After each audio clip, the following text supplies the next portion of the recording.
Good evening students. आज की इस वीडियो में हम राष्ट्रीय आय के नेक्स्ट पार्ट पर विस्तार से चर्चा करेंगे।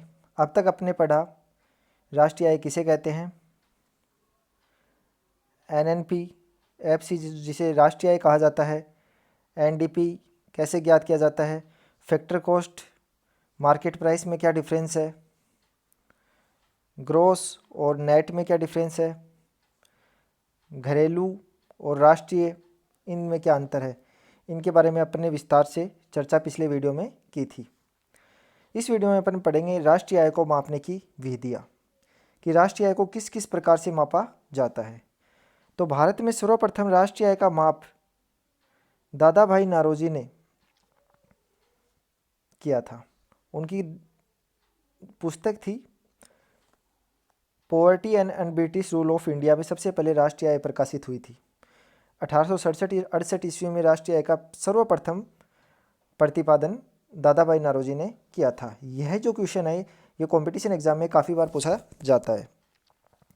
और वैज्ञानिक तरीके से भारत में सर्वप्रथम राष्ट्रीय आय की गणना प्रोफेसर वी के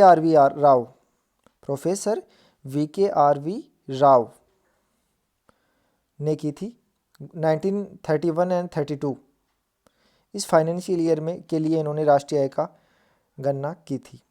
भारत के लिए राष्ट्रीय आय का आधिकारिक अनुमान सर्वप्रथम मतलब स्वतंत्र भारत के होने के पश्चात राष्ट्रीय आय का अनुमान प्रोफेसर पीसी महालनोबिस की अध्यक्षता में राष्ट्रीय आय समिति, नेशनल इनकम कमेटी, एनआईसी जिसे बोला जाता है, राष्ट्रीय आय समिति एनआईसी के द्वारा किया। नेशनल इनकम कमेटी 1951 में इनकी जो प्रथम रिपोर्ट आई थी और इनकी अंतिम रिपोर्ट आई थी 1954। उसके अंदर भारत के आधिकारिक रूप से राष्ट्रीय आय का मापन किया गया था। अब राष्ट्रीय आय का जो प्रकाशन है वो प्रतिवर्ष सीएसओ के द्वारा किया जाता है, सेंट्रल स्टैटिस्टिकल ऑफिस। पहले ये था केंद्रीय सांख्यिकी कार्यालय इसका नाम है। पहले इसका नाम केंद्रीय सांख्यिकी संगठन था। ये ओ जो था वो ऑर्गेनाइजेशन था। अब ये चेंज होकर ऑफिस हो गया है। और जो ये सीएसओ है, सेंट्रल स्टैटिस्टिकल ऑफिसर, ये जो सीएसओ है ये भारत सरकार के सांख्यिकी एवं कार्यक्रम क्रियान्वयन मंत्रालय MoSPI, ministry of statistical and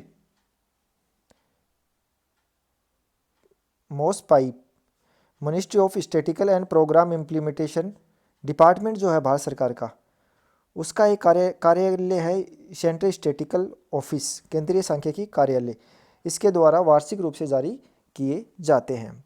और भारत में राष्ट्रीय आय मापने की मुख्यतः दो विधियों का यूज करते हैं। जनरली राष्ट्रीय आय की तीन विधियाँ होती है। पहली विधि होती है उत्पाद विधि, जिसको अपन बोलते हैं मूल्यवर्धिता विधि भी कहा जाता है। दूसरी है आय विधि और तीसरी जो है वो व्यय विधि। इन तीनों विधियों से प्राप्त राष्ट्रीय आय हमेशा क्या होती है, बराबर होती है। कि उत्पाद विधि से जो भी राष्ट्रीय आय प्राप्त होगी, आय विधि के द्वारा निकालने पे जो राष्ट्रीय आय प्राप्त होगी और व्यय विधि के द्वारा निकालने पे जो राष्ट्रीय आय प्राप्त होगी वो हमेशा क्या रहेगी, इक्वल रहेगी। लेकिन भारत में जनरली उत्पाद और आय विधियों का प्रयोग किया जाता है। अब इन तीनों विधियों की हम विस्तार से चर्चा करेंगे। Measurement of the national income, राष्ट्रीय आय का माप। राष्ट्रीय आय मापने की मुख्यतः तीन विधियां हैं। पहली विधि है उत्पाद विधि या मूल्य वर्धित विधि, इसको बोलते हैं प्रोडक्ट मेथड या वैल्यू एडेड मेथड। दूसरा है इनकम मेथड और तीसरा है एक्सपेंडिचर मेथड। और इंडिया के अंदर जनरली राष्ट्रीय आय माप के लिए इन प्रथम दो विधियों का प्रयोग करते हैं। पहली उत्पाद विधि और आय विधि का प्रयोग ज़्यादातर किया जाता है। अब फर्स्ट बात करते हैं हम उत्पाद विधि, या इसको बोलते हैं प्रोडक्ट मेथड या फिर बोलते हैं मूल्यवर्धिता विधि। अब दोहरी गणना की समस्या को दूर करने के लिए या तो अंतिम उत्पाद के मूल्य का अनुमान लगाया जाता है, कि जो भी उत्पादन होता है उसमें अपन मध्यवर्ती उत्पाद को छोड़ देते हैं, उसका अनुमान, उसके मूल्य का अनुमान हम नहीं लगाते हैं, बल्कि ये जो अंतिम प्रोडक्ट होता है, अंतिम उत्पाद के मूल्य का अनुमान लगाया जाता है। अथवा प्रत्येक देश की घरेलू सीमा के अंतर्गत स्थित प्रत्येक उत्पाद इकाई के द्वारा जोड़े गए मूल्य अर्थात वैल्यू एडेड मूल्य का अनुमान लगाया जाता है। कौन सी विधि में? मूल्य वृद्धि विधि या उत्पाद विधि में। अंतिम उत्पाद विधि के अंतर्गत जो अंतिम उत्पाद अपन जिसको अपन जोड़कर हम क्या निकालते हैं? राष्ट्रीय आय या फिर मूल्य वर्धिता विधि जिसे हम कहते हैं। तो अंतिम उत्पादन विधि के अंतर्गत अंतिम उपभोग और पूंजी निर्माण के लिए उत्पादन का अनुमान लगाया जाता है। मूल्य वर्धिता विधि के अंतर्गत प्रत्येक उत्पादक इकाई के द्वारा जोड़े गए विशुद्ध मूल्य का अनुमान लगाया जाता है। तो यहाँ क्लियर है दोनों में क्या फर्क है? इसमें जनरल सा एक टर्म में फर्क है कि अंतिम उत्पाद विधि में तो अपन क्या करते हैं, जो भी अंतिम उपभोग है और जो पूंजी निर्माण है उसके लिए जो भी उत्पादन किया जा रहा है उसको जोड़ा जाता है। और वैल्यू एडेड जो है मूल्य वर्धिता विधि, उसमें क्या हो रहा है? प्रत्येक उत्पादक इकाई के द्वारा जोड़े गए विशुद्ध मूल्य का अनुमान लगाया जाता है। इसमें एक एग्जाम्पल के द्वारा अपन देखते हैं। जैसे कि ये एग्जाम्पल है, मूल्य वृद्धि का आकलन कैसे किया जाता है। तो सबसे पहले हम जैसे फॉर एग्जाम्पल किसान है, किसान किसी वस्तु गेहूँ मान लेते हैं, हम गेहूँ का उत्पादन करता है और गेहूँ को 600 रुपये में बेचता है।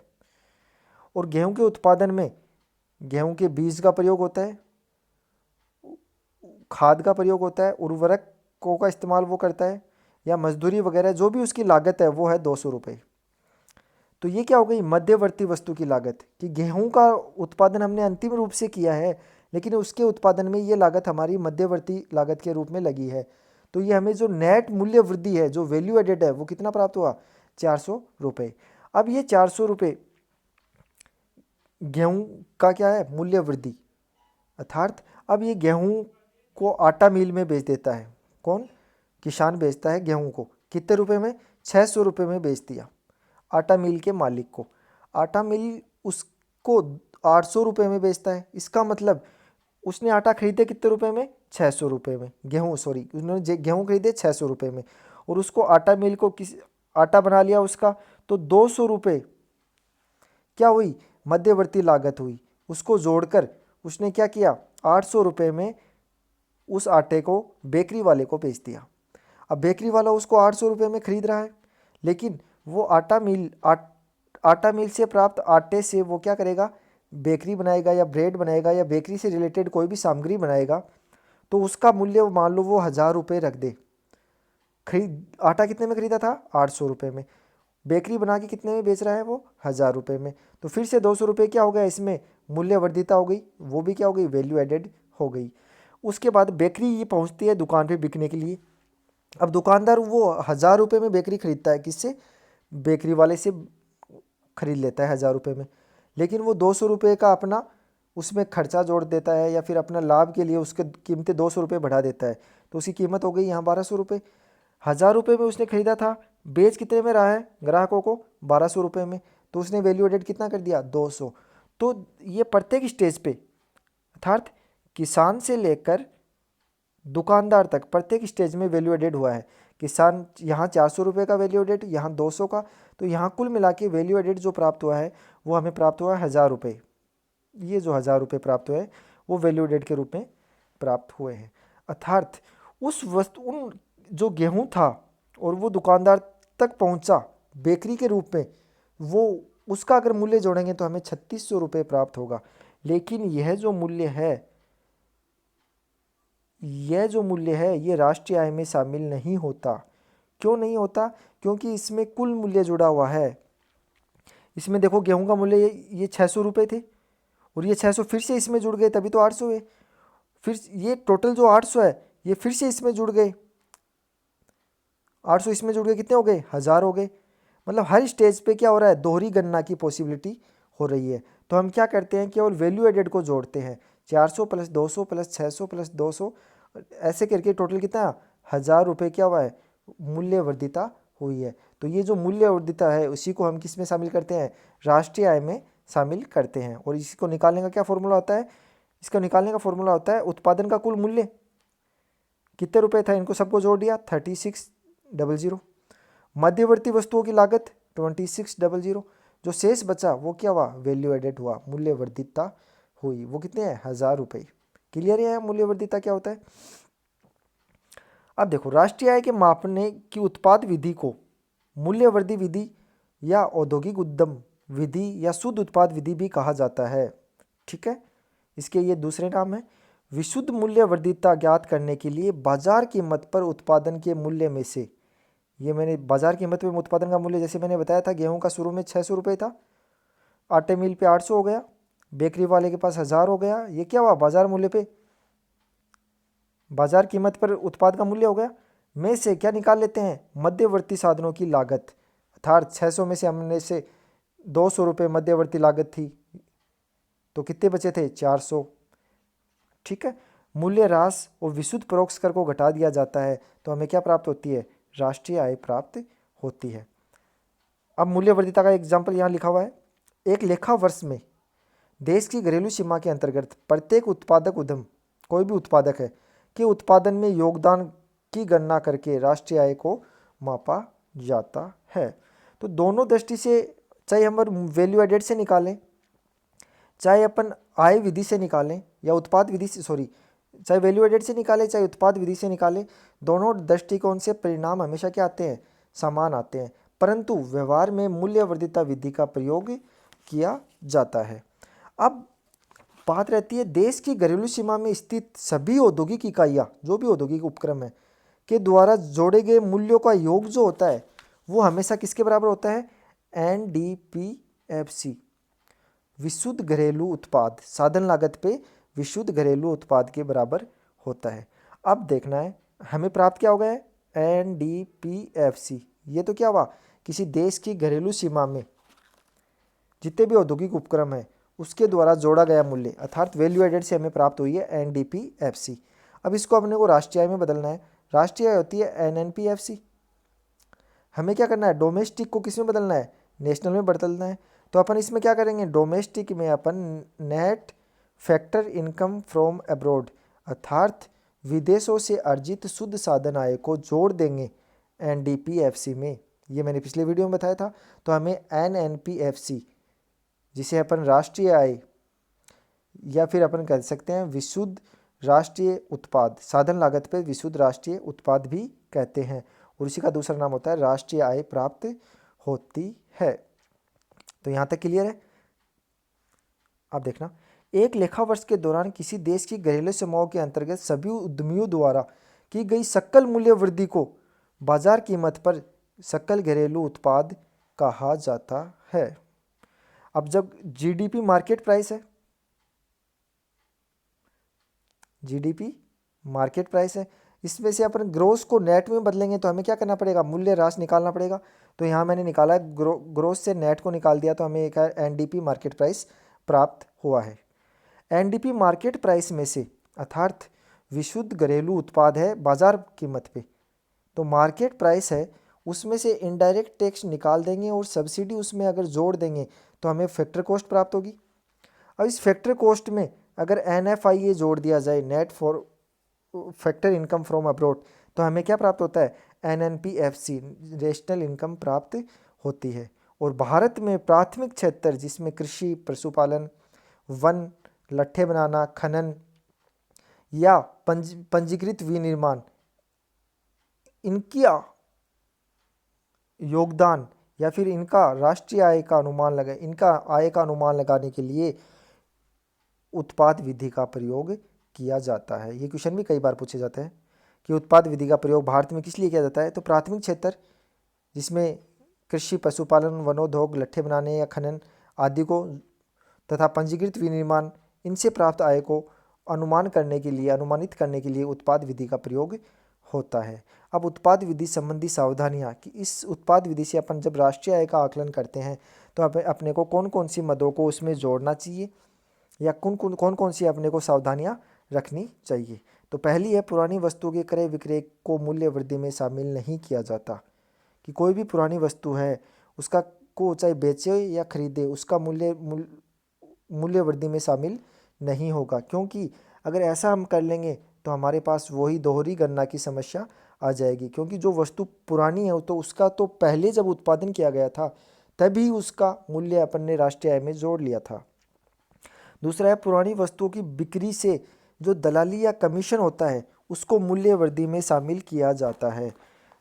किसी भी प्रकार की, चाहे वो शेयर मार्केट की बात करें या फिर चाहे पुरानी वस्तुओं की बिक्री की बात करें, ये जो दलाली या कमीशन है, इसका मतलब होता है कि उस एजेंट को मिलने वाली उस राशि से है जिसके माध्यम से कोई काम संपन्न हो रहा है, कोई कार्य संपन्न हो रहा है, और ये लीगल होता है, ये कानूनी होता है। तो ये कमीशन और दलाली जो होती है वो हमेशा राष्ट्रीय आय में शामिल होती है, तो वो हमेशा किस में, वैल्यू एडेड में शामिल की जाती है। सभी उत्पादक इकाइयों द्वारा स्वलेखा उत्पादन को मूल्य वृद्धि में शामिल किया जाता है। अर्थात जितनी भी उत्पादन की इकाइयाँ हैं वो अपने खुद के, अपने स्वयं के उपभोग के लिए कोई उत्पादन कर रही है, तो उसे हमें हमें राष्ट्रीय आय में या मूल्य वृद्धि में अपन उसको ऐड करते हैं। मध्यवर्तियों, नेक्स्ट है, चौथा है, मध्यवर्ती वस्तुओं के मूल्यों को मूल्य वृद्धि में शामिल नहीं किया जाता, ये मैंने बता दिया है। स्व उपभोग के लिए उत्पादन का आरोपित मूल्य भी शामिल किया जाता है, कि स्वयं खुद के उपभोग के लिए जितना भी अपन उत्पादन करेंगे उसका आरोपित मूल्य, उसका एक अनुमानित मूल्य को हम राष्ट्रीय आय में क्या करेंगे, शामिल करेंगे। जिन मकानों में मालिक खुद रह रहे हैं, अर्थात मालिक के स्वयं के मकान में रहने पे उसका जो इम्पुटेड या उसका जो आरोपित रेंट है, आरोपित किराया है, उसको भी हम क्या करेंगे, राष्ट्रीय आय में शामिल करेंगे। अगर मालिक खुद मकान में ना रहकर किसी अन्य मकान में रहता तो उसे क्या देना पड़ता, किराया देना पड़ता। तो उस किराए के बराबर हम क्या समझ लेंगे कि इस किराए के बराबर उसका आरोपित किराया हुआ, वो उसे खुद के मकान में रहने के बदले अगर वो दूसरे मकान में रहता तो उसे देना पड़ता। अतः इस प्रकार के किराए को हम किस में जोड़ते हैं, राष्ट्रीय आय में शामिल करते हैं। अगला है, स्व उपभोग सेवाओं को मूल्य वृद्धि में शामिल नहीं किया जाता। ये जनरली स्व उपभोग सेवाएं, यहाँ सर्विसेज का बात कर रहे हैं, अर्थात जैसे पत्नी की सर्विस, माँ की सर्विस, माँ पत्नी आदि की सेवाएं ऐसी होती है जिनका कोई मूल्य नहीं है, या फिर उसको अपन कह सकते हैं, इनको अपन राष्ट्रीय आय में जोड़ना इम्पॉसिबल है, संभव नहीं है। तो इससे हम इनका, क्योंकि इनके मूल्य अपन, पत्नी की जो सेवा है, माँ की जो सेवा है, उसके मूल्य, उनकी सेवा का हम मूल्य लगा नहीं सकते, तो उनके मूल्य लगा नहीं सकते, तो उस मूल्य का हमें अनुमान नहीं होगा, तो इसको अपन मूल्य वृद्धि में कभी शामिल नहीं करते। दोहरी गणना की समस्या से बचने के लिए अंतिम उत्पाद का मौद्रिक मूल्य ही शामिल किया जाता है। ये अपनी थी उत्पादन या उत्पाद या मूल्य वर्धिता विधि, जिसमें वैल्यू, जिसे वैल्यू एडेड मेथड भी कहते हैं। नेक्स्ट बात करेंगे अपन इनकम मेथड, आय विधि। आय विधि में जनरली होता क्या है कि उत्पादन के जितने भी साधन हैं, हमने को जनरली पता है उत्पादन के 4 साधन होते हैं। कौन कौन से, पूंजी, भूमि, श्रम और उद्यमी। उत्पादन के 4 साधन होते हैं। इन चारों साधनों को जब ये साधन कार्य करते हैं तो पूंजी को तो ब्याज मिलता है, भूमि को लगान मिलता है, श्रम को मजदूरी मिलती है और उद्यमी को लाभ मिलता है। इन सब को अगर जोड़ लिया जाए, इन मतलब अर्थात कहने का मतलब साधनों की आय को जोड़ लेने से जो प्राप्त होती है उसे हम क्या कहते हैं, राष्ट्रीय आय कहते हैं। अर्थात इस विधि को वर्गीकृत कार्यों के अनुसार विधि या कारक भुगतान विधि, कारक का मतलब होता है साधन, तो साधन को भुगतान किया है, अर्थात श्रम को हमने क्या भुगतान किया, मजदूरी, पूंजी को का भुगतान क्या हुआ, ब्याज, भूमि का लगान, उद्यमी का लाभ भी कहा जाता है। इस विधि के अनुसार एक लेखा वर्ष की अवधि के दौरान उत्पादक के कारकों के स्वामी, अर्थात उत्पादन के कारक मतलब उत्पादन के साधन, जो 4 साधन बताए मैंने, उनके जो स्वामी है, उन स्वामियों को उनकी सेवाओं के बदले किए गए भुगतानों के रूप में मापा जाता है। भुगतानों के योग को हम क्या कहते हैं, घरेलू उत्पाद कहते हैं। अब घरेलू उत्पाद अपन NDPFC अगर अपन निकाल लेंगे तो उससे अपन राष्ट्रीय आय भी इजीली निकाल सकते हैं। या इसकी दूसरी परिभाषा है, आय विधि उत्पादन प्रक्रिया में योगदान देने के लिए उत्पादन के साधनों को दिए जाने वाले भुगतान का अनुमान लगाती है। कहने का मतलब सीधी सी स्पष्ट भाषा में कि उत्पादन के साधनों को जो भी प्रतिफल प्राप्त होता है उनका अनुमान लगाया जाता है, किसके द्वारा, आय विधि के द्वारा। नेक्स्ट अपन इसमें पढ़ते हैं आय विधि के क्या क्या भाग होते हैं। तो जनरली अपन देखते हैं, यहाँ मैंने बात की घरेलू उत्पाद, तो घरेलू उत्पाद में अपन घरेलू साधनगत आय की बात कर सकते हैं। तो घरेलू साधनगत आय को अपन क्या क्या उसमें ऐड करते हैं, domestic factory income GDP factor cost पे, ठीक है, नहीं सॉरी एनडीपी फैक्टर कॉस्ट है। अब एनडीपी फैक्टर कॉस्ट में अगर एनएफआईए जुड़ जाएगा तो हमें क्या प्राप्त हो जाएगा, राष्ट्रीय आय, एनएनपीएफसी, यही तो क्या होती है, राष्ट्रीय आय होती है। तो अपन ये देखते हैं एनडीपीएफसी विशुद्ध घरेलू उत्पाद साधन लागत पे जो हमें प्राप्त हो रहा है, ये इससे उस साधनों को जो भुगतान प्राप्त हो रहा है उससे अपन एनडीपीएफसी कहेंगे। इसके कौन कौन से चरण होते हैं, इसके कौन कौन से भाग होते हैं। तो सबसे पहले अपन देखते हैं classification of the factor income, साधन आय का वर्गीकरण। तो साधन आय का वर्गीकरण में जनरली हम दो चीज़ों का अध्ययन करते हैं। पहला जो है वो है कर्मचारियों का पारिश्रमिक, कंपनसेशन ऑफ एम्प्लॉयज़, कि कर्मचारी जो भी हैं, क्योंकि मैंने बताया था साधन कौन से होते हैं, श्रम, तो श्रम को अपन एक तरीके से कर्मचारी मान सकते हैं। तो कर्मचारी को जो भी पारिश्रमिक मिलता है तो वो पारिश्रमिक किस प्रकार मिलता है वो देखेंगे। वो मजदूरी और वेतन के रूप में मिल सकता है। मजदूरी और वेतन नकदी में भी मिल सकता है और वस्तु के रूप में भी मिल सकता है। वो कैसे भी मिले उसको हम किस में जोड़ेंगे, आय विधि के अंतर्गत राष्ट्रीय आय में वो क्या होगा, इंक्लूड किया जाएगा। यहाँ मैंने बताया नकदी के रूप में मिलने वाली मजदूरी, मतलब कोई भी कर्मचारी है, कोई भी श्रमिक है, उसको नकदी के रूप में जो मजदूरी मिलेगी, या जो वेतन में जो भी मदें शामिल होती हैं वो क्या है, इसमें देखना, थोड़ी सी नज़र डालना। कई बार यहाँ से क्वेश्चन उठा लिया जाता है कंपटीशन एग्जाम में। मजदूरी हुई, वेतन, अतिरिक्त समय में काम करने का भुगतान, कोई व्यक्ति अगर अतिरिक्त समय में कार्य करता है तो उसे जो भुगतान दिया जाता है वो भी राष्ट्रीय आय में शामिल होता है। किसी कर्मचारी या मजदूर को बोनस मिलता है या कमीशन किसी को मिलता है, ग्रेचुइटी मिलती है, कोई होटल में कोई नौकर कार्य कर रहा है उसको टिप्स मिलती है, टिप अपन जनरली दिया जाती है, वो भी किस में शामिल होती है, राष्ट्रीय आय में शामिल होती है। अगर डीए उसको दिया जाता है, महंगाई भत्ता, उसे कोई मानदेय दिया जाता है, या काम पर जाने और लौट जाने मतलब काम, वो कार्य से जा रहा है अपने कार्य पे और वापस आ रहा है, उसके लिए उसे कार का किराया दिया गया है, वो भी किस में शामिल होगा, राष्ट्रीय आय में। या कार या पार्किंग का जो भी खर्चा उसे प्राप्त होता है वो सब किस में शामिल होते हैं, राष्ट्रीय आय में शामिल होते हैं। इसी प्रकार छुट्टी और बीमारी के अवकाश का भत्ता भी राष्ट्रीय आय में शामिल किया जाता है। ये तो था नकदी के रूप में मिलने वाली वस्तुएं। नकदी के रूप में जो पैसे प्राप्त होते हैं, पारिश्रमिक प्राप्त हो रहा है, वस्तु के रूप में भी प्राप्त हो सकता है। वस्तु के रूप में मजदूरी और वेतन किस प्रकार प्राप्त होता है, देखना, ये आवाज़ नहीं है, ये है आवास। किसी को एकोमोडेशन या रेजिडेंस की व्यवस्था करवा दे किसी कर्मचारी को या किसी मजदूर को, तो उस पे होने वाला खर्च भी राष्ट्रीय आय में शामिल होगा। उसके भोजन की व्यवस्था, उसे पेय पदार्थ, उसकी वृद्धि, जैसे पुलिस में होती है, पुलिस की जो वृद्धि होती है उसका जो खर्चा होता है वो भी राष्ट्रीय आय में शामिल होगा। वाहन, टेलीफोन की जो भी सुविधा उन्हें, जो कर्मचारियों को प्रदान किया जाता है वो भी राष्ट्रीय आय में शामिल होती है। रोडवेज, रेलवे, वायु सेवाओं के कर्मचारियों को निःशुल्क यात्रा की सुविधा दी जाती है। कि मान लो कोई कर्मचारी रोडवेज या रेलवे में कार्य कर रहा है तो अगर वो उसका सफ़र करेगा तो उसका किराया नहीं लगेगा, तो उसे निःशुल्क यात्रा के लिए कहा जाता है। लेकिन उसका जितना किराया होता है जनरली होना, जितना मान लो उसके 500 रुपये किराए के थे, उस कार्मिक से तो नहीं लिए गए, लेकिन ये 500 रुपये राष्ट्रीय आय में जोड़े जाएंगे।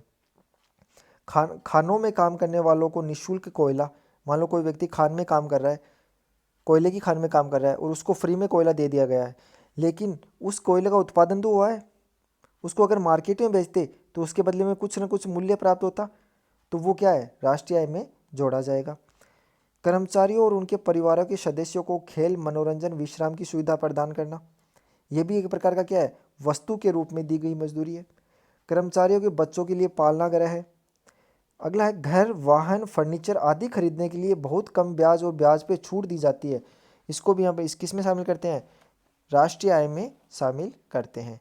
क्योंकि ये जो फैसिलिटीज़ है वो किसी कर्मचारी को अगर प्रोवाइड हो रही है तो इनका भुगतान या तो नियोक्ता के द्वारा या सरकार के द्वारा किया ही जा रहा है, तो उसको हम राष्ट्रीय आय में शामिल करेंगे। नेक्स्ट है अपना सामाजिक सुरक्षा में नियोक्ता का अंशदान। पहला तो था मजदूरी और वेतन, वो मजदूरी और वेतन में कौन कौन सी मदें हैं वो अब मैंने अपन ने डिस्कस कर लिए। अब है सामाजिक सुरक्षा में नियोक्ता का अंशदान। तो किसी भी प्रकार की, यहाँ नियोक्ता का मतलब होता है एम्प्लॉयज, अर्थात मान लो एक ये उद्योग है, इसका जो मालिक है उसके अंडर अगर 15 व्यक्ति काम कर रहे हैं, 15 मजदूर या 15 कार्मिक कार्य कर रहे हैं, तो वो नियुक्त, इसका जो एक मालिक है वो क्या हो गया, नियोक्ता हो गया। वो क्या करेगा, जब इनको सैलरी देगा, सैलरी देने से पहले उनकी या तो उनकी LIC या कोई दुर्घटना बीमा या फिर ऐसी कोई कटौती कर लेगा जो सामाजिक सुरक्षा योजनाओं में उनका पैसा यूज हो जाए। किनका, उन कार्मिकों का। तो वो जो सामाजिक सुरक्षा में जो अंशदान नियोक्ता के द्वारा दिया जाता है या फिर स्वयं इन एम्प्लॉयज़ के द्वारा भी अगर सामाजिक सुरक्षा में कोई अंशदान दिया जाता है तो उसको हम राष्ट्रीय आय में शामिल करते हैं। इसमें सामाजिक सुरक्षा योजना जैसे जीवन बीमा, दुर्घटना बीमा आदि में मालिकों के योगदान तथा कोई भी व्यक्ति अगर रिटायर हो गया, सेवानिवृत्त कर्मचारी की पेंशन को हम किस में शामिल करते हैं, राष्ट्रीय आय में शामिल करते हैं। जनरली अगर वृद्धावस्था पेंशन मिले किसी व्यक्ति को तो वो राष्ट्रीय आय में शामिल नहीं होती, लेकिन सेवानिवृत्ति कर्मचारी को अगर पेंशन मिल रही है तो वो क्या मिल रहा है, उसको कार्य उसने जब किया था उस कार्य के रूप में भविष्य में भुगतान, जब वो रिटायर हो जाता है तब उसको भुगतान किया जा रहा है। तो इसको हम किस में शामिल करते हैं, राष्ट्रीय आय में शामिल करते हैं। तो ये ध्यान रखने और योग्य बात है कि रिटायरमेंट पेंशन को हम ट्रांसफ़र पेमेंट नहीं मानते, अर्थात उसको हम हस्तांतरण भुगतान कभी भी नहीं मानते। यहाँ मैंने नोट लगाया, लिखा है कमीशन का अभिप्राय इस एजेंट को मिलने वाली राशि से है या उस एजेंट को मिलने वाली राशि से है जिसके माध्यम से कोई कार्य संपन्न हो रहा है, यह कानूनी होता है। ठीक है, ये था सामाजिक सुरक्षा में नियोक्ता का अंशदान। तो कर्मचारियों की क्षतिपूर्ति के अंदर अपन ने दो चीज़ें पढ़ी है, मजदूरी और वेतन, दूसरा सामाजिक सुरक्षा में नियोक्ता का अंशदान। अब अपन अगला जो पढ़ेंगे वो है ऑपरेटिंग सरप्लस की परिचालन अधिशेष। ये क्या है, ये तीनों क्या है, ये घरेलू साधनगत जो आय है ना, घरेलू साधन आय, जिसमें सबसे पहले हमने क्या मिली, कोई भी मजदूर या कोई श्रमिक है तो उसको क्या मिलेगा, कर्मचारियों को क्या मिलेगा, क्षतिपूर्ति मिलेगी, चाहे वो मजदूरी के रूप में मिले हो, चाहे वेतन के रूप में मिले हो, चाहे सामाजिक सुरक्षा योजना में उनका कोई अंशदान हो, ये सब के सब राष्ट्रीय आय में जुड़ेंगे। दूसरा जो है वो है परिचालन अधिशेष, उसको अपन बोलते हैं ऑपरेटिंग सरप्लस। ऑपरेटिंग सरप्लस के अंदर जो बाकी के जो उत्पादन के साधन बच गए, कौन कौन से बच गए, भूमि, पूंजी और उद्यमी। भूमि को क्या मिलता है, हमेशा लगान मिलता है, भूमि का प्रयोग करेंगे उसके बदले लगान दिया जाता है, पूंजी के प्रयोग के बदले ब्याज दिया जाता है। उद्यमी हमेशा रिस्क लेता है या जोखिम लेता है, क्योंकि उद्यमशीलता का जो गुण होता है वो रिस्क उसी व्यक्ति में होता है जिसमें जोखिम लेने का गुण हो। अगर वो जोखिम लेना चाहे तो उसी में क्या मिलता है, उद्यमशीलता का गुण मिलता है। तो वो रिस्क लेगा तो उसके बदले में उसे लाभ प्राप्त होगा। अब ये उसे कोई भी उद्योग स्थापित करने में लाभ भी हो सकता है या हानि भी हो सकती है।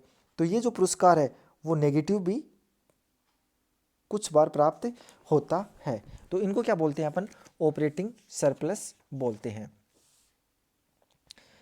इसके अंतर्गत संपत्ति, ध्यान रखना, संपत्ति और उद्यमशीलता से होने वाली आय को शामिल किया जाता है। संपत्ति में अपन क्या मानेंगे, भूमि और पूंजी, ये क्या है, ये संपत्ति है। तो भूमि को तो क्या मिला, लगान, पूंजी को ब्याज, और उद्यमी को क्या मिला है, जो उद्यमशीलता है उसको क्या मिला है, लाभ मिला है। तो परिचालन अधिशेष में हम संपत्ति और उद्यम से होने वाली आय को शामिल करते हैं। अब जनरली देखना, संपत्ति से कौन कौन सी आय प्राप्त हो सकती है, तो संपत्ति दो रूप में हो सकती है, या तो पूंजी के रूप में या भूमि के रूप में। तो संपत्ति से होने वाली आय में हम क्या क्या जोड़ सकते हैं, ब्याज, भूमि और भवन का लगान, जिसमें मालिक खुद के मकान में रहने पर उसका स्वयं का आरोपित किराया भी शामिल होता है। रॉयल्टी भी इसमें शामिल होती है।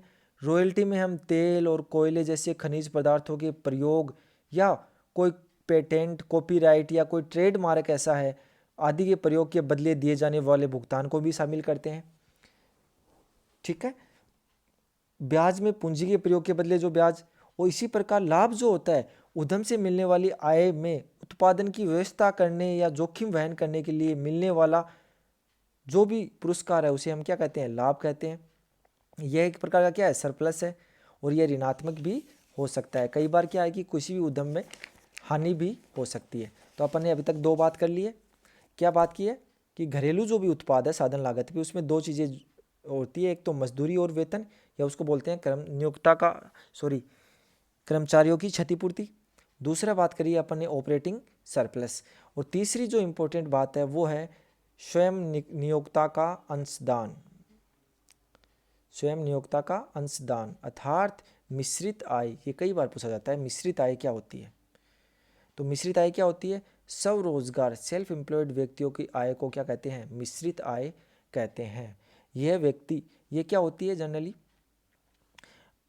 कुछ ऐसे उद्योग होते हैं अपने पास या कि अनिगमित उपक्रम ऐसे होते हैं जो साझेदारी से चलते हैं।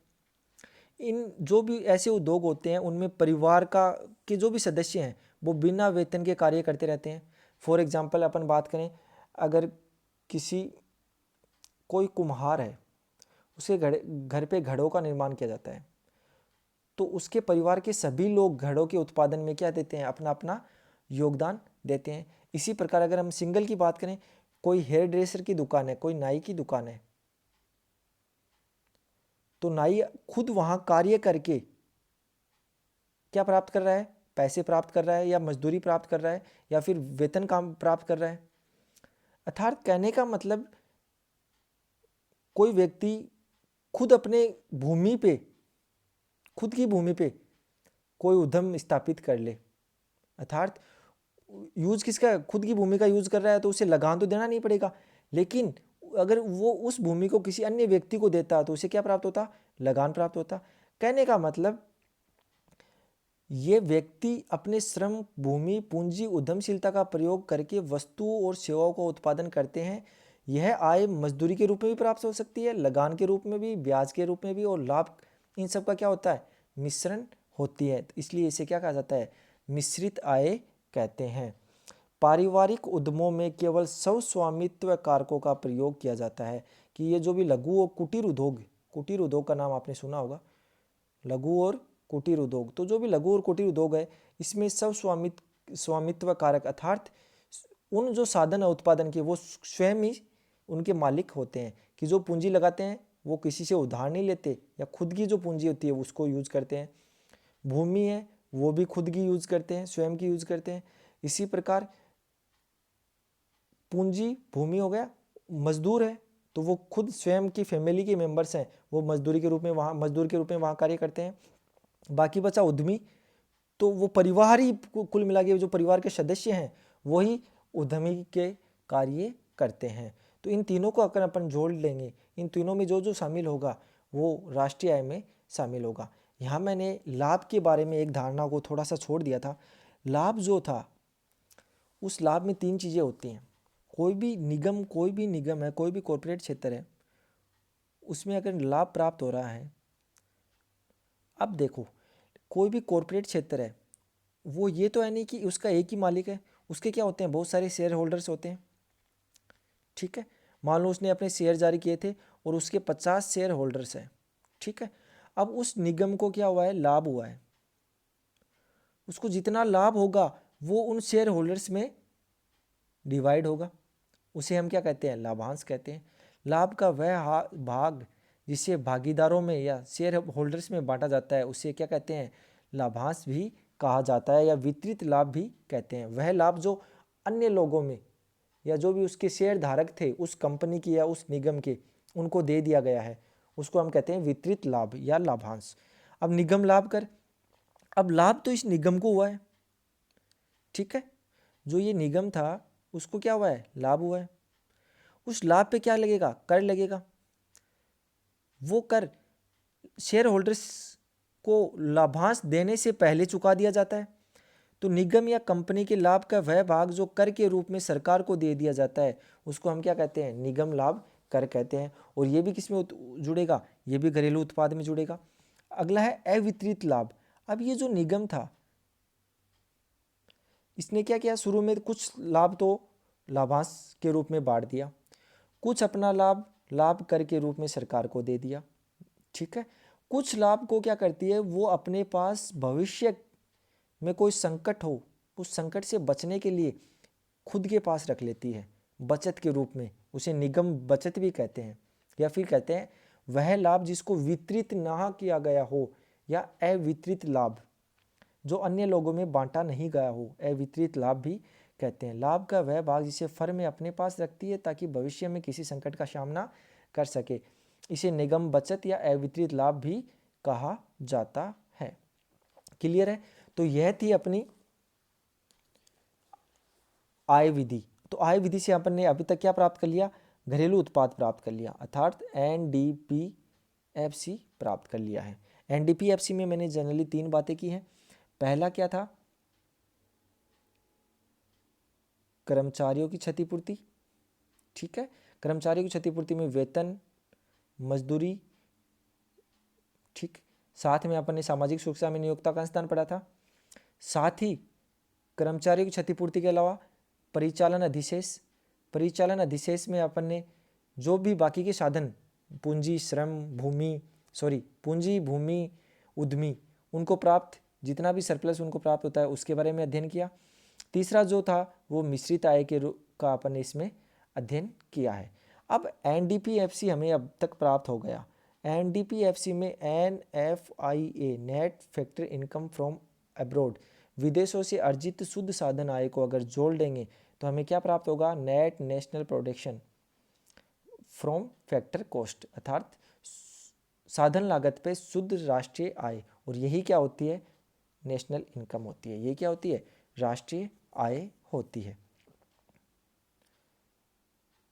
तो यहाँ देखना, एक लेखा वर्ष में के दौरान एक देश की घरेलू सीमा के अंदर सर्जित साधन आय के कुल जोड़ को साधन लागत पे शुद्ध घरेलू उत्पाद एनडीपीएफसी कहा जाता है। ठीक है, या उसे हम घरेलू आय भी कह सकते हैं कि जो भी उत्पादन के साधन है एक घरेलू सीमा में, उनके द्वारा जो भी आय प्राप्त हुई है उनको हमने जोड़ लिया।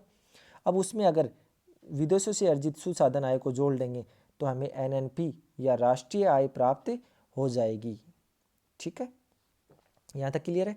अब अपन तीसरी विधि पढ़ते हैं, व्यय विधि। उससे पहले बताता हूँ कि आय विधि पढ़ने के लिए या आय विधि से राष्ट्रीय आय निकालने के लिए हमें किन किन बातों का ध्यान रखना चाहिए। तो जो मुख्य सावधानियाँ हैं, वो पहली सावधानी है, हस्तांतरित आय को राष्ट्रीय आय में शामिल नहीं किया जाता।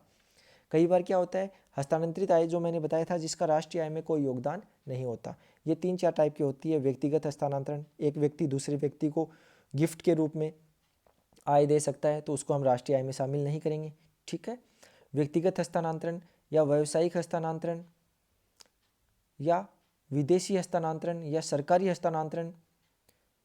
सरकारी हस्तांतरण में अपन छात्रवृत्ति की बात करें, वृद्धावस्था पेंशन की बात करें, बेरोजगारी भत्ते की बात करें, इन सबको क्या है, राष्ट्रीय आय में जोड़ा नहीं जाता है। ठीक है, क्योंकि इनको घरेलू आय में नहीं जोड़ा जाएगा तो राष्ट्रीय आय में तो जोड़ भी नहीं सकते। दूसरा है गैर कानूनी कार्यों से प्राप्त आय, जो भी इलीगल कार्य हैं उनसे प्राप्त आय को हम राष्ट्रीय आय में शामिल नहीं करते हैं। दूसरा है पुरानी वस्तुओं की बिक्री और खरीद से प्राप्त आय को राष्ट्रीय आय में शामिल नहीं किया जाता, ये मैंने पहले बता दिया।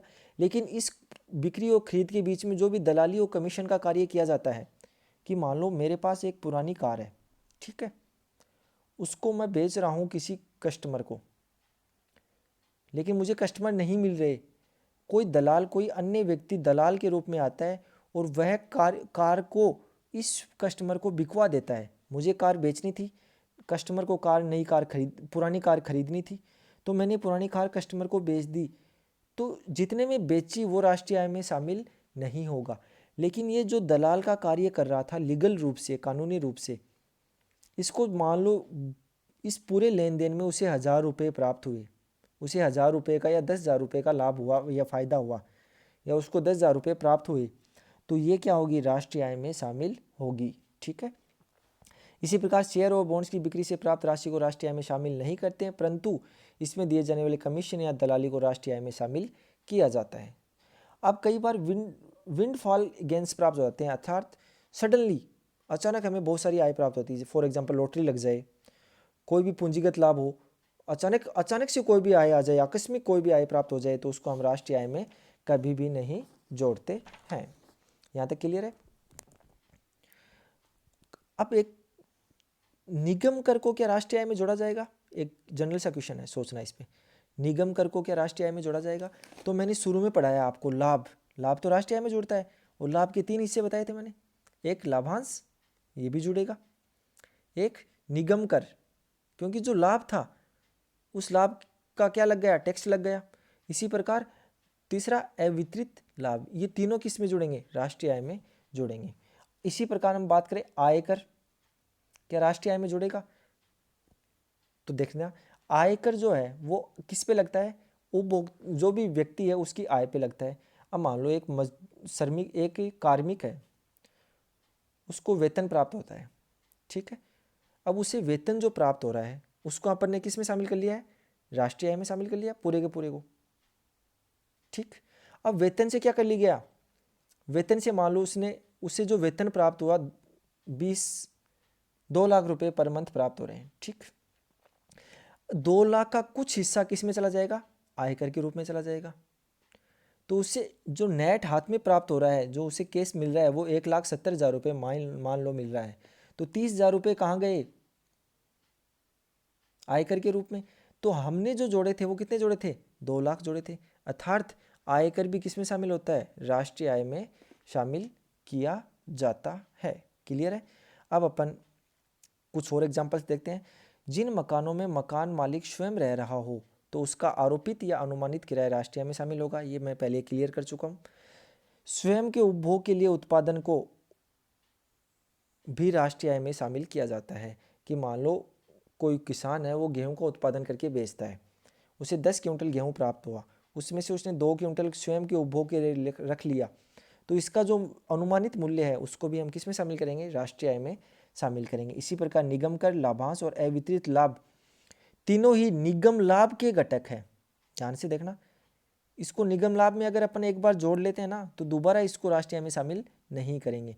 यदि एक बार ये इस लाइन को ध्यान से रखना, एक बार यदि राष्ट्रीय आय के आकलन में लाभ को शामिल कर लिया जाए, कि निगम के लाभ को पूरे को शामिल कर लिया, तो इन घटकों को अलग से राष्ट्रीय आय में शामिल नहीं किया जाएगा। क्योंकि लाभ के 3 घटक बताए थे, निगम कर, लाभांश और अवितरित लाभ। इसी प्रकार आयकर कर्मचारियों के पारिश्रमिक से दिया जाता है, तो इसे राष्ट्रीय आय में नहीं जोड़ा जाता। क्लियर है? लेकिन ये ध्यान रखना, अगर इसमें भी वही बात है, अगर हम कर्मचारियों के पारिश्रमिक को जोड़ रहे हैं, वो अपन कुल को जोड़ रहे हैं, अगर ग्रोस को जोड़ रहे हैं, 2 लाख रुपए उसे मिल रहे हैं, अगर 2 लाख जोड़ रहे हैं, तो हम क्या कर रहे हैं? राष्ट्रीय आय को, आयकर को राष्ट्रीय आय में नहीं जोड़ेंगे। लेकिन उसके अगर हम पारिश्रमिक इनकम टैक्स कटने के बाद जोड़ रहे हैं, अगर 30,000 रुपये इनकम टैक्स कट गया, उसके बाद 1,70,000 रुपये जोड़ रहे हैं, तो जो आयकर है वो राष्ट्रीय आय में शामिल होगा। क्लियर है? नगद या किस्म के रूप में, किस्म होता है या वस्तु के रूप में दी जाने वाली मजदूरी तथा पेंशन व कर्मचारियों के लिए मालिकों द्वारा दिए गए सामाजिक सुरक्षा में योगदान कर्मचारियों के पारिश्रमिक के घटक हैं। ये तो अपन ने पहले पढ़ लिया। तो कर्मचारियों के पारिश्रमिक को राष्ट्रीय आय में शामिल करने पर इन घटकों को किसी का भी अलग से राष्ट्रीय आय में आकलन में शामिल नहीं किया जाएगा। अर्थात अगर एक बार हमने कर्मचारियों के पारिश्रमिक को पूरे को राष्ट्रीय आय में जोड़ लिया, तो सबको अलग अलग, कि उसको पेंशन भी जोड़ें, उसका सामाजिक सुरक्षा में अंशदान भी जोड़ें, उसको कोई मेडिकल फैसिलिटीज़ दे रखी है, उनको अलग से अगर हम राष्ट्रीय आय में जोड़ेंगे तो वो नहीं जुड़ेगी, क्योंकि एक बार उसको पहले से अपन ने कर्मचारियों के पारिश्रमिक को राष्ट्रीय आय में जोड़ लिया है। क्लियर है यहाँ तक? अब देखना, इस जो आय विधि है इसमें क्या कठिनाइयाँ आती हैं। तो पहली बात तो लोगों की आय का अनुमान लगाना कठिन कार्य है, ठीक है। दूसरा है वस्तु और सेवाओं के रूप में प्राप्त आय का अनुमान लगाना। कई बार जो आय प्राप्त होती है वो सेवाओं के रूप में, मान लो टेलीफोन सेवाएं दे दें, कार सेवा, किसी कर्मचारियों को कार से ले जाया जा रहा है, उसे छोड़ा जा रहा है, ठीक है, या कोई मनोरंजन की सेवा उसे प्राप्त कर दे, तो ऐसी सेवाओं का मूल्य या उससे प्राप्त आय हमें उसका अनुमान हम नहीं लगा सकते। अशिक्षित और पिछड़े देशों में जहाँ अधिकांश लोग आय का ठीक ठीक हिसाब किताब नहीं रखते, वहाँ ये विधि उपयुक्त नहीं होती। इसी प्रकार स्वनियोजित उद्योग वो व्यवसाय में आय का अनुमान लगाना कठिन है, क्योंकि जहाँ ऐसे उद्योग होते हैं उसमें फैमिली के मेंबर्स ही कार्य करते हैं, तो कौन से मेंबर कितनी कितनी आय प्राप्त कर रहे हैं इसका अनुमान लगाना क्या होता है? थोड़ा सा मुश्किल होता है। लास्ट जो मेथड है वो है एक्सपेंडिचर मेथड, व्यय विधि। इस विधि के अनुसार इसमें क्या करते हैं, जितने प्रकार के व्यय हो रहे हैं, चाहे वो उपभोग व्यय हो, चाहे वो निवेश इन्वेस्टमेंट व्यय हो, ठीक है, चाहे वो सरकारी व्यय, या फिर वो आयात, शुद्ध आयात और निर्यात, इन चारों को अगर हम जोड़ लेंगे तो हमें क्या प्राप्त होगा, व्यय विधि से राष्ट्रीय आय प्राप्त हो जाएगी। ठीक है, इस विधि के अनुसार एक लेखा वर्ष के दौरान अर्थव्यवस्था में उत्पादित अंतिम, यहाँ ध्यान रखना, अंतिम वस्तु और सेवाओं को खरीदने के लिए किए गए व्यय को राष्ट्रीय आय व्यय के रूप में राष्ट्रीय आय को मापा जाता है। जो भी अंतिम वस्तु और सेवाओं को खरीदने के लिए अपन खर्च करते हैं, चाहे एक व्यक्ति खर्च करो, चाहे वो सरकार खर्च करो, ठीक है, चाहे अपन उसको इन्वेस्टमेंट के तौर से खर्च करो, उनको सबको किस में जोड़ेंगे, व्यय विधि के अंतर्गत जोड़ा जाता है। क्योंकि अंतिम व्यय में उपभोग निवेश सम्मिलित होते हैं, इस कारण इसे उपभोग या निवेश विधि भी कहा जाता है। ठीक है, तो अंतिम व्यय के जनरली 4 भाग होते हैं।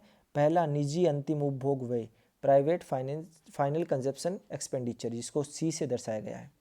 दूसरा है सरकारी अंतिम उपभोग व्यय, गवर्नमेंट फाइनल कंजप्शन एक्सपेंडिचर, इसको जी से दर्शाया गया है। ठीक है, दूसरा है इन्वेस्टमेंट एक्सपेंडिचर, इसको आई से दर्शाया है।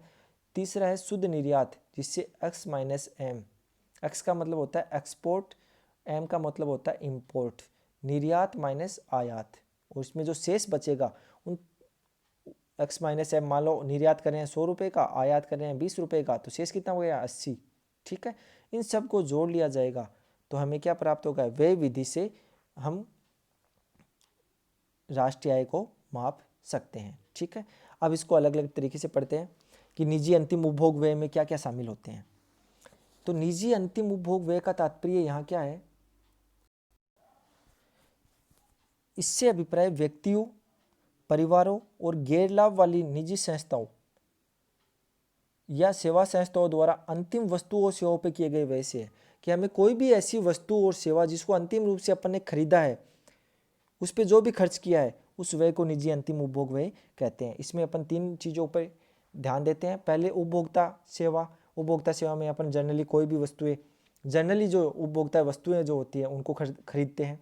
ठीक है, दूसरा जो है गैर टिकाऊ उपभोक्ता वस्तुएं और टिकाऊ उपभोक्ता वस्तुएं। अब उपभोक्ता सेवाओं में तो हम क्या करते हैं, जैसे टेलीफोन सेवा ले ली या रेलवे की कोई सेवा ले ली, सर्विसेज को जोड़ते हैं। वस्तुओं में हम क्या करते हैं, टिकाऊ और गैर टिकाऊ। टिकाऊ वस्तुएं जैसे रेफ्रिजरेटर है, कूलर है, ये क्या है, टिकाऊ वस्तु होती है। और गैर टिकाऊ वस्तुएं जैसे दूध, पनीर, जो जल्दी खराब हो जाता है, उसे क्या अपन क्या कहते हैं, गैर टिकाऊ वस्तुएं।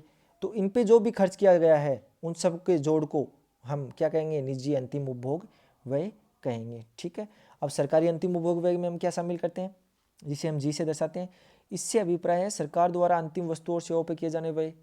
जैसे सेना, मान लो कोई सरकार सेना द्वारा उपभोग के लिए वस्तुओं की खरीद पर व्यय करती है कि सेना को ज़रूरत पड़ गई किसी हथियार की या फिर खाने की या कपड़ों की, तो उस पर जो भी खर्च करती है, जो अंतिम और वस्तु और सेवाओं पर जो भी खर्च करती है, उसको हम क्या इसमें जोड़ेंगे, सरकारी व्यय में जोड़ेंगे। ठीक है, तीसरा है निवेश व्यय।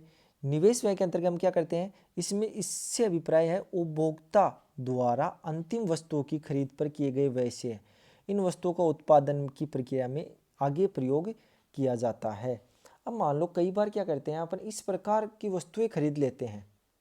ठीक है, देखो यहाँ ध्यान से देखना, उत्पादकों के द्वारा, मान लो कोई बेकरी वाला है, मैंने थोड़ी देर पहले एग्जाम्पल बताया था, कोई बेकरी वाला है, उसे अंतिम वस्तुओं की खरीद पर उसने बेकरी बनाने के लिए कौन सी वस्तु खरीदेगा, वो आटा खरीदेगा। ठीक, आटा खरीदने के लिए उसे क्या चाहिएगा, पैसे की आवश्यकता, पूंजी की आवश्यकता होगी।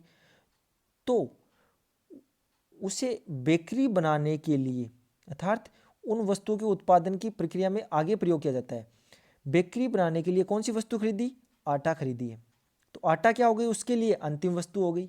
ठीक है, तो आटे को खरीदना किस पर्पज से खरीदता है, उपभोग के लिए नहीं खरीदा, आगे वो क्या कर सके, बेकरी बना सके, बेकरी को बेच सके और उससे लाभ प्राप्त कर सके। तो ये एक प्रकार का क्या हो गया, निवेश हो गया है। ठीक है, निवेश व्यय को हम 2 भागों में बांटते हैं। पहला स्थायी निवेश। स्थायी निवेश में हम क्या कर सकते हैं, स्थायी निवेश के अंदर इस निवेश से अभिप्राय है उत्पादकों द्वारा प्लांट है, कोई भी स्थिर पूंजी निर्माण हो, अर्थात प्लांट है, मशीनरी है, कोई भी स्थायी परिसंपत्ति, चाहे वो आवासीय हो, चाहे गैर आवासीय, चाहे भवन, कोई भवन का निर्माण कर रहे हैं, तो वो क्या हो गया, स्थायी निवेश हो गया। ठीक है, अगर किसी सड़क या पुल का निर्माण मान लो सरकार कर रही है, तो वो कैसा व्यय हो गया, सरकारी व्यय हो गया। ठीक है। स्थायी निवेश का वर्गीकरण, व्यावसायिक स्थायी निवेश, परिवारों द्वारा रिहायशी मकानों के निर्माण में किया गया स्थायी निवेश, सार्वजनिक स्थायी निवेश, सरकार के द्वारा किया गया स्थायी निवेश, वो निवेश में ही शामिल होगा। क्योंकि निजी निवेश और सरकारी निवेश में ये शामिल हो जाएगा कि कोई सड़कों का निर्माण हो रहा है, पुलों का निर्माण किया जा रहा है, तो ये क्या है, स्थायी निवेश है। ठीक है। दूसरा है चेंज इन इन्वेंट्री, अर्थात स्टॉक में परिवर्तन या माल सूची निवेश। माल सूची निवेश में क्या होता है, इसका संबंध वर्ष के दौरान स्टॉक में कितना परिवर्तन हुआ है, स्टॉक में जितना परिवर्तन हुआ है उससे ये रिलेटेड होती है। मान लो किसी कंपनी के पास प्रारंभ में स्टॉक था 10,000 रुपये का, ठीक है, फॉर एग्जाम्पल, अंतिम रूप उस वर्ष के अंत में उसके पास 12,000 रुपये का स्टॉक, तो उस स्टॉक में परिवर्तन कितने का हुआ, 2,000 रुपये का। तो ये क्या है, स्टॉक में परिवर्तन, ये है माल सूची निवेश। अर्थात उसे कच्चे माल, अर्धनिर्मित या निर्मित माल का जो भी स्टॉक उसने रख रखा है, उसके मूल्य को हम क्या कहेंगे, माल सूची निवेश कहेंगे। क्लियर है। और लास्ट इसका जो है वो है शुद्ध निर्यात, net export, X minus M, export minus import. शुद्ध निर्यात से अभिप्राय है एक लेखा वर्ष में किसी देश द्वारा शेष विश्व को किए गए निर्यात तथा शेष विश्व से किए गए आयात के अंतर से है। एक लेखा वर्ष के अंतर घरेलू सीमा में उत्पादित वस्तुओं सेवाओं पर कुल व्यय के जोड़ को हम क्या कहते हैं, जीडीपी मार्केट प्राइस कहेंगे। क्या कहेंगे, जीडीपी मार्केट प्राइस। अब अपने को निकालना क्या है, राष्ट्रीय आय। जीडीपी मार्केट प्राइस तो हमने जीडीपी मार्केट प्राइस तो अपन ने यहाँ से ज्ञात कर लिया, किसके द्वारा, उपभोग, निजी अंतिम उपभोग व्यय। ठीक है। दूसरा सरकारी अंतिम उपभोग व्यय प्लस निवेश, जिसमें हम स्थायी और स्थायी निवेश या माल सूची निवेश की बात करते हैं। तीसरा एक्स माइनस एम, इन सबको जोड़ के हमने जीडीपी मार्केट प्राइस निकाल लिया। अपने को निकालना क्या है, एनएनपी फैक्टर कॉस्ट। क्लियर है। तो सबसे पहले हम क्या करेंगे, देखना है यहाँ से, जीडीपी मार्केट प्राइस तो अपने को व्यय विधि से प्राप्त हो गया। अपने को निकालना है एनएनपी फैक्टर कॉस्ट। तो सबसे पहले ग्रॉस को नेट में बदलेंगे। ग्रॉस को नेट में बदलने के लिए क्या करेंगे, मूल्यह्रास को निकाल देंगे। तो ग्रॉस से नेट निकालने के लिए हम देखो पहले वाले समीकरण देखो यहाँ, तो हमने क्या किया, मूल्यह्रास को घटा दिया तो क्या प्राप्त हुआ, नेट। फिर डोमेस्टिक से हम नेशनल निकालेंगे, तो NFIA, net factor income from abroad. ठीक है। अर्थात विदेशों से अर्जित सुसाधन आय, देखो ये NDPFC था। ठीक है। इसमें NFIA को हमने जोड़ दिया तो हमें क्या प्राप्त होगा, राष्ट्रीय। अर्थात घरेलू से हमें क्या प्राप्त हुआ है, राष्ट्रीय प्राप्त हुआ है। अब अपने को क्या दे रखी है, मार्केट प्राइस दे रखी है। निकालनी क्या है, फैक्टर कॉस्ट निकालनी है। तो मार्केट प्राइस में इनडायरेक्ट टैक्स घटा देंगे और सब्सिडी जोड़ देंगे। ये जो सेकंड समीकरण है यहाँ पे ध्यान देखा, इनडायरेक्ट टैक्स घटा देंगे और सब्सिडी जोड़ देंगे तो क्या प्राप्त होगा, NDPFC प्राप्त होगा। क्लियर है।